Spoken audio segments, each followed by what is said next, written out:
Salut, c'est Nico, je suis dans la capitale en Lituanie de Vilnius. Donc je viens d'arriver dans cette capitale-là. Donc là je suis dans une des places principales, centrales. Alors il y a plusieurs places de ce type-là. Là c'est l'une des plus grandes. Là, donc, il y a tout, une fois de plus, des super bâtiments historiques.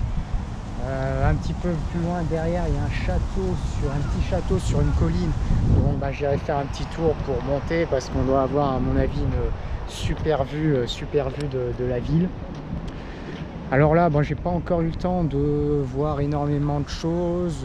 On est toujours un petit peu dans le même état d'esprit ici, même état d'esprit que en Estonie ou qu'encore en Lettonie.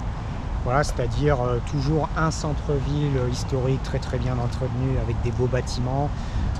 Là, en termes de taille de ville, on est un petit peu plus petit qu'à Riga et on est un petit peu plus grand qu'à Tallinn. Voilà. Et là encore, c'est assez sympa. Alors, je suis venu ici, j'ai continué de Riga et j'ai pris un bus directement. Gare routière de Riga, la gare routière ici. À Vilnius, et puis là encore une fois de plus je fonctionne pas mal à pied. Alors, je fonctionne pas mal à pied, c'est quand même à pied, ça peut prendre un petit peu de temps, mais bon, après c'est pas mal, surtout quand on est tranquille. Donc là en fait c'est le même système, ça veut dire que vous avez toujours des trottinettes électriques un petit peu partout, c'est toujours la même marque. Donc dans tous les pays baltes ça fonctionne avec le même type de trottinette. Alors en plus de ça ici j'ai vu des Vélib. Voilà, en plus de ça ici j'ai vu des Vélib. Alors ce qu'il faut savoir ici c'est que par contre il n'y a pas de tram. Voilà, ici il n'y a pas forcément de tram et il y a simplement les bus ou ces types de transports là. Voilà, mais il n'y a ni tram ni métro à Vilnius. Voilà, ça c'est ce qu'il faut savoir. Alors, je vais vous faire une petite vidéo pour vous montrer le beau bâtiment, c'est vraiment super bien aménagé. Voilà. Là ici, hop. Voilà, comme ceci. Donc après il y a pas mal de parcs derrière, donc il y a toute une trame verte un petit peu plus loin. Là sur la gauche je vais avoir des rues piétonnes. Alors là il y a des gens qui vendent les petites fleurs sur le marché. Vous voyez, c'est quand même assez traditionnel. Je regarde, les gens sont voilà, assis un petit peu comme ça, simplement sur un petit tabouret, et puis ils sont en train de vendre des fleurs comme ça, petit marché tout simple. J'ai vu ça aussi dans 2-3 endroits, voilà, des petits marchés vraiment tout simple où les gens ils ont juste une chaise, une toute petite table, et puis on vend 2-3 choses, des fleurs séchées, des fleurs coupées, voilà, des choses comme ça ici. Alors là, derrière j'ai un petit parc. Voilà.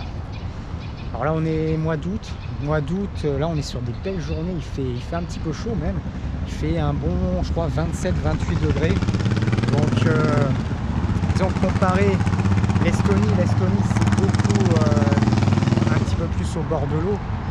Après ici, disons que là sur cette capitale là, Vilnius, on est vraiment au centre, donc on est sur un climat continental, donc de ce fait là il fait assez chaud.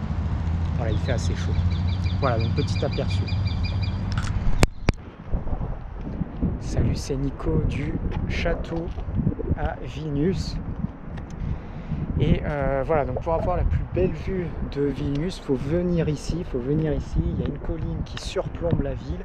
Et en parallèle, il y a un petit fort qui est situé juste dernièrement, là-bas. Alors dans ce fort là il y a une entrée payante à 5 €. Vous allez voir quelques aperçus, voilà, du historique, voilà, de ce qui s'était passé au niveau 14e, 15e siècle. Après un petit peu également sur qu'est-ce qui s'est passé au niveau de l'indépendance des pays baltes, notamment en 1989. Voilà, ça donne un certain nombre d'informations. Et puis une fois qu'on arrive au dernier étage du château, on a une vue, voilà, une vue magnifique sur la ville. Ça c'est vraiment un spot super sympa à voir. Alors du coup de l'autre côté, il y a tout le centre-ville historique ici. Voilà, on voit vraiment entre les toits, les bâtiments que voilà, c'est bien préservé, c'est vraiment hyper bien préservé. Alors là-bas aussi, tout en haut, il y a une petite colline avec une belle vue. je vais essayer d'aller jeter un œil là-bas aussi. Ça a l'air plutôt pas mal. Voilà. Et puis de l'autre côté, il y a une autre partie avec la rivière. Et là par contre, c'est pas du tout le centre historique. Donc bien évidemment, c'est moins joli. Voilà. Donc petit aperçu, un des endroits les mieux à voir pour les personnes qui peuvent venir à Vilnius. Même si c'est pas l'endroit le plus connu, le plus touristique. Voilà, si vous avez l'occasion de venir ici, vous pourrez tout à fait monter dans ce château-là pour avoir la meilleure vue. Voilà. Salut, c'est Nico. Alors un petit aperçu de la tour principale à Vilnius qui permet d'avoir la meilleure vue de la ville ici. Là c'est une tour qui est située sur une colline et du coup une fois qu'on est tout en haut, on a toute une vue sur la ville, donc c'est vraiment super bien. On aura du mal à trouver une meilleure vue ici que à ce niveau-là. Voilà. Donc derrière, c'est tout le centre-ville historique, il est situé de ce côté-là. Et après, de l'autre côté, c'est pas le centre-ville historique. Là, on va plus avoir les habitations, on va avoir le quartier des affaires, et puis derrière, on a plus des habitations toutes simples. Ça va être le quartier moins joli. Voilà. Alors ici, il y a le bas du château. Voilà. Donc ça, c'est un super endroit à voir à Vilnius.